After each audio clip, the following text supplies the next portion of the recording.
Hi, thank you for joining me today in this nice West Texas heat. Today I'm going to talk to you a little bit about goats.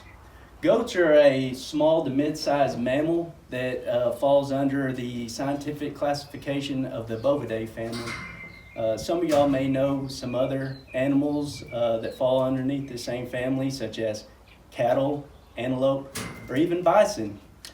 Even though these animals all vary in shapes and sizes, they all kind of share some of the same characteristics. As you can see, one of the first characteristics is the divided cloven hooves. Secondly, they all have horns.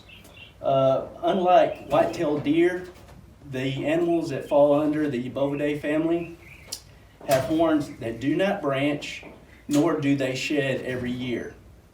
And then three, they all are ruminant animals. What is a ruminant animal? A ruminant animal is an animal that has a four-chambered stomach that consists of a rumen, reticulum, omasum, and abomasum. As you see here, the rumen resides on this left side there, and it can hold upwards of about 4 to 6 gallons worth of material. Each of these compartments in a ruminant animal has its own specific steps that they have to do to help break down fibrous materials such as hay and grasses that they forage on outside.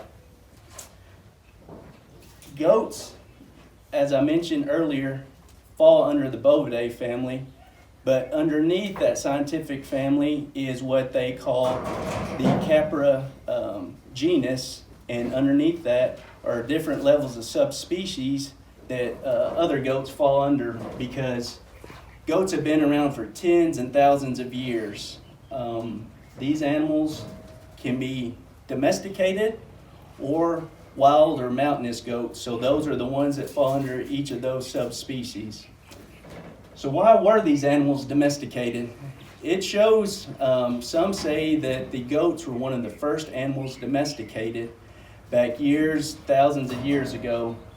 Some even say in the biblical times that the hides from goats were used for parchment or paper in their writings. But the main reasons why these animals were all domesticated were for three reasons: meat, dairy, and fiber. Your domesticated goats have, I would say, a little over 200 breeds. So each of those breeds has its own qualities, traits, or characteristics that allow them to produce the best quality product for each of those commodities. Here behind me is a form of a domesticated breed known as a boar or boar cross. Boar crosses are known for their good production of meat, but also one of the popular means for raising boars and boar crosses and even some other dairy breeds is for 4-H and livestock projects, where the kids raise them to show in market weather classes and even open divisions in county, state, and national stock shows. The second commodity that they are raised for is dairy, because goats of other domesticated breeds make good quality milk. Some people consume more goat's milk than they do cow's milk because it's got some traits that kind of help them out if they're lactose intolerant and other digestive issues. And then thirdly is for fiber. Most commonly that comes to people's minds is the Angora breed. The Angora breed produces what we call mohair. Mohair grows about 4 to 6 inches in staple length. These animals are sheared twice a year, mainly in the springtime before kidding season, and in the fall right before breeding season. These animals will produce this lustrous fiber called mohair that's used in textile materials because it's good at wicking away moisture and keeping people warm in the wintertime. So with those three different commodities, that's one of the reasons why goats have been such a great asset to have as a domesticated animal. Behind us here, we have 3 different types of goats. This one here, she, along with this other one, are bred. They should be kidding out here anytime now.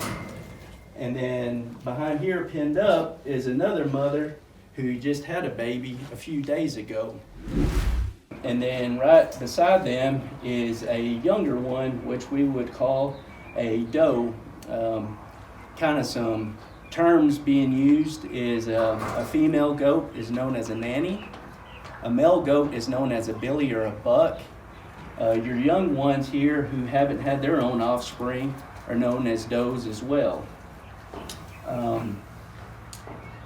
When talking about these being bred, these ladies here, once they were bred, the gestation period is roughly around 150 days or 5 months, give or take.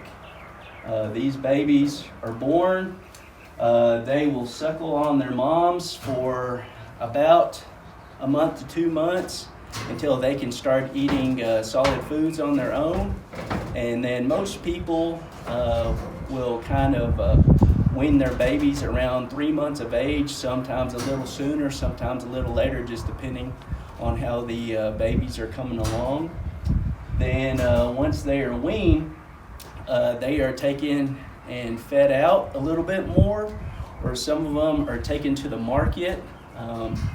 These goats, they are produced, like I mentioned, for meat. So whenever they go to the market, they can be sold at 25 to 40 pounds, kind of a market weight, because a lot of people know goat meat as cabrito. That's your young goats who are slaughtered for their delicate meats there. Most people don't see a whole lot of goat meat in the markets. Most people eat beef, pork, or chicken.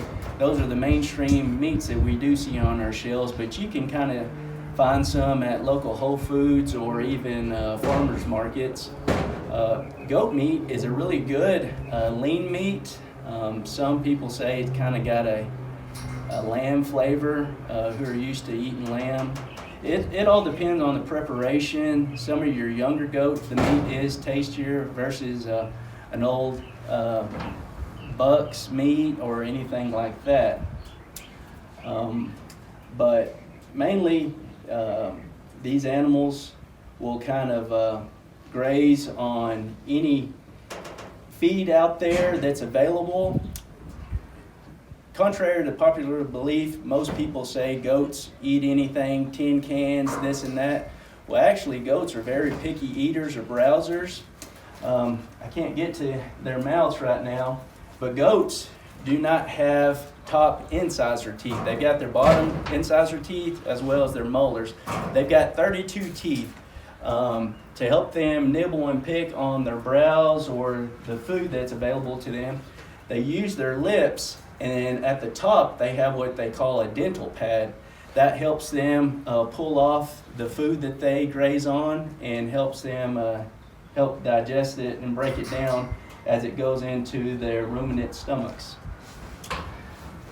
Let's see here. One thing else to note, you can see some of these small pink tags in their ears. Unlike you and I, who have a first and last name, many farmers and ranchers who have hundreds and thousands of goats, it's hard to tell them apart sometimes. So farmers and ranchers use identification methods to help them tell which goat is what date it was born, and any type of record keeping that they might have. So one easy way of doing that is tagging them. As you can see here, we got some small ear tags, and you use an applicator gun such as this, and it's got a male and female end, and once you catch them, whenever a farmer and rancher is doctoring or working them, or whenever a baby is born, they'll slide the ear tag in, clamp it down, and these tags can stay in the ear for the life of that animal. Sometimes they get caught in a fence or a predator or fighting with other animals, they might lose a tag here or there. But this is a good form of identification. But other than that, I pretty much just kind of went over a few things that you can think of when thinking of a goat. But I appreciate you joining me today, and if you have any questions at all, you can notify Texas Farm Bureau, and they can get in touch with us. Thank you, and have a good day.